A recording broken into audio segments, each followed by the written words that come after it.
Hi dear students, this is the fifth part of the fifth module of the subject EST 100 Engineering Mechanics.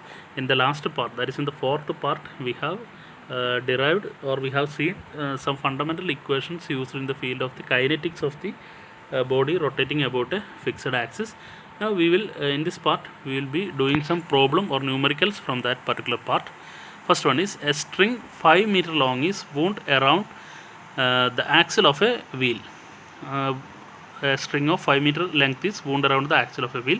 The string is pulled with a constant force of 250 Newton. See, the force is given here. We are assuming this force as the tangential force, and the wheel rotates at 300 rpm. See, the rotation speed of the wheel is given when the string leaves the axle. So when the the we are pulling that string which is attached on the axle of a wheel, so automatically the wheel will rotate. So once the string leaves the wheel, the speed of the axle was 300 rpm. So this is the initial velocity, angular velocity. We can calculate the initial angular velocity. This is the initial speed, rotary speed 300 rpm. So once we know n, we can calculate the angular velocity omega equal to 2 pi n by 60. From that equation we will get the initial angular velocity omega. The string leaves the axis. Find the moment of inertia of the wheel. Actually we want to find the moment of inertia. So force is given as 250 Newton. Length of the string is equal to 5 meter and omega equal to 2 pi n by 60, that is 10 pi radian per second. Now change in kinetic energy is equal to work done. That was the general equation. Change in kinetic energy is equal to work done. So change in kinetic energy means half I omega square is the initial kinetic energy, and finally the axle is going to be at rest. After the string is removed means it will continue to rotate, but finally due to the deceleration it will come to an end, or it will stop the rotation. So final omega is going to be 0. Initial omega is omega equal to 2 pi n by 60, or 2 pi into 300 by 60. So final angular velocity is 0. So half into I omega square minus 0, this is the change in kinetic energy, equal to work done. Work done is T into theta. So torque we have to find it. Torque is nothing but force into that radial distance is torque. T is equal to F into R. F into R will be the torque, and theta we have to find out. See, for that purpose we are assuming that the string is wound around the axle and its length is 5 meters. So this sector length is actually 5 meter, and it is making an angular displacement theta at the center. So theta is the angular displacement corresponding to the arc length of 5 meter. So from the fundamental equation, r into theta, if theta is in radians, so r into theta will give the this radial sector distance. So r into theta equal to 5. So from this equation, r theta equal to 5 by r. So we will be substituting 5 by r instead of theta here. So F into r is the torque and theta is the 5 by r. So r and r will get cancelled. So finally the left right hand side becomes F into 5. F is 250 Newton. Multiplied by 5, it will give 1250 Newton meter. So now substituting in the above equation, half into I into 10 pi square equal to 1250. From that you will get I equal to 2.53 kilogram meter square. That is the mass moment of inertia of the wheel. Okay, I think it is very clear for you. This type of problems are not much important, very less chance only. So anyway, for the concept I have done that problem. So moving on to the next problem. A right circular disc of weight 1500 Newton and 750 mm diameter is free to rotate about its geometric axis and is constantly accelerated from rest to 300 rpm in 20 seconds. See, here it is a disc, right circular disc is given, and its weight is 1500 Newton. So once weight is given, we can calculate the mass. W by G is equal to mass. W by G is equal to mass. So 1500 by G will give the mass. Its diameter is 750 mm. So 750 by 2 will be the radius of the disc, and it is free to rotate about its geometric axis and is constantly accelerated from rest. See, it is accelerated from rest. So initial velocity is 0. Final velocity is 300 rpm. So corresponding to this 300 rpm, we can calculate the angular velocity, final angular velocity. Initial angular velocity omega 0 is 0, and omega is 2 pi n by 60. 2 pi into 300 by 60. From that you will get final omega, that is calculated here 2 pi n by 60.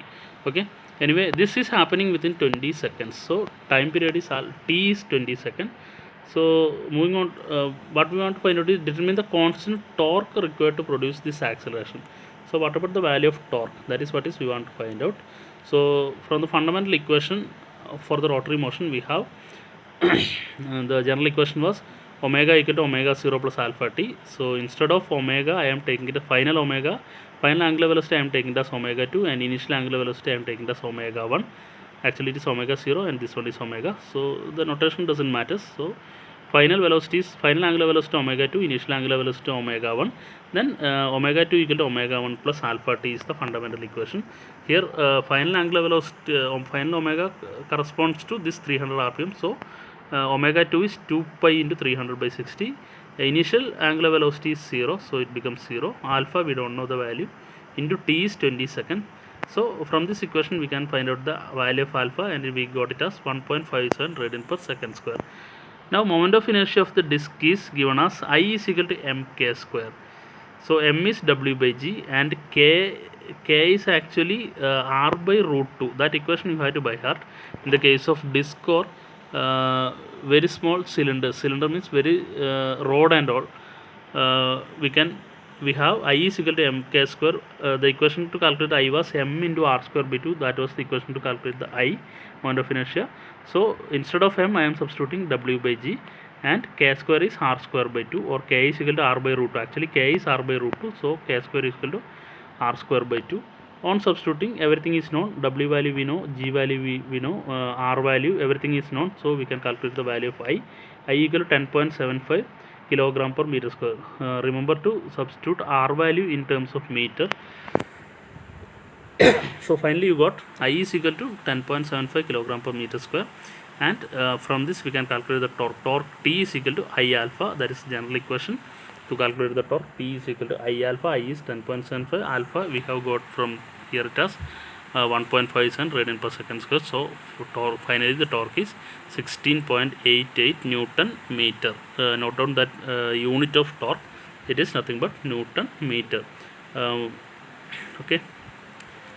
Next problem is a shaft of radius r rotates with a constant angular speed of omega in a bearing for which the coefficient of friction is mu. See, a shaft is rotating within a bearing. Bearing means, I think it is clear for you. There won't be any contact between the shaft and the bearing. Some roller-like structure will be there in between, and it is used to transfer the rotation to other part. Okay. Anyway, a shaft of radius r rotates with constant angular speed omega in bearing for which the coefficient of friction is mu. So the coefficient of friction between bearing and the shaft is mu.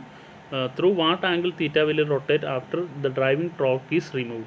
See, it is rotating with an angular velocity omega, and we are removing that driving torque. We are removing that force. That means finally what will happen once the force is removed due to the deceleration? Finally, the rotation of the shaft will come to an end. So final omega will be 0. Initial omega is omega. Initial angular velocity is omega. It is given here, and the coefficient of friction is mu. Now frictional force from the fundamental equation is mu into normal reaction. So normal along the normal direction or radial direction, the way it will be acting. So friction force F is equal to mu into Rn, that is equal to mu into W. W is the weight of the rod. Okay, always the weight of the rod will be acting radially downward. So friction force equal to mu into W. So torque is frictional torque due to frictional force equal to mu into W into R. So force into R will give the torque. So torque is equal to mu into W into R. Now initial angular velocity omega 1 is omega, it is given here, and final angular velocity omega 2 equal to 0. Now T is equal to mu into WR. This one, torque is mu into WR. Now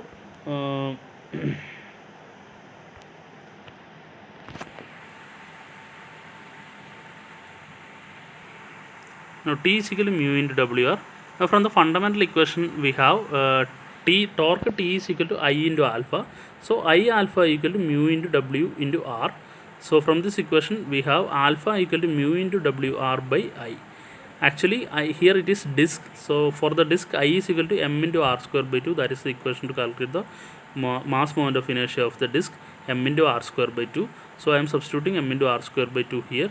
So I can replace this w. Actually, w is weight. Weight is equal to m into g. So I can substitute m into g here. This m and upper m will cancel. So the finally it becomes 2 that this 2 will be going upwards. So 2 into mu into this r and r will cancel into g divided by r. So what I am doing is, instead of w I am substituting m into g. That's all. You just simplify it in a paper, then you will get finally alpha equal to 2 into mu into g by r. Now from the fundamental equation, omega square equal to omega 0 square minus 2 alpha theta. Why this minus is, since it is retardation not acceleration, that's why minus is coming. So omega 2 square equal to omega 1 square minus 2 alpha theta. Actually the final angular velocity is 0, initial angular velocity is omega square. So this equation becomes 0 equal to omega square minus 2 alpha theta. From this equation you will get theta equal to omega square by 2 alpha. But already we know alpha equal to mu, this one is the expression for the alpha. Alpha equal to 2 mu g by r. So I am substituting, instead of alpha here, 2 mu g by r here. So equation becomes omega square by 2 into 2 mu g by r. So final it will be omega square r will be going upward, omega square into r by 4 mu g. That much radian is the angular displacement. Okay, a lot of problems will be solved in the textbook and all. Please refer for more problems. That is the only method to score high marks in the university examination. So please go through the solved problems in the various texts. A lot of texts for the subjects are available either in online or hard copies are also available. Please refer the textbook for more problems. There are some limitations to discuss the problems in the video lectures. So please go through the problems in the text.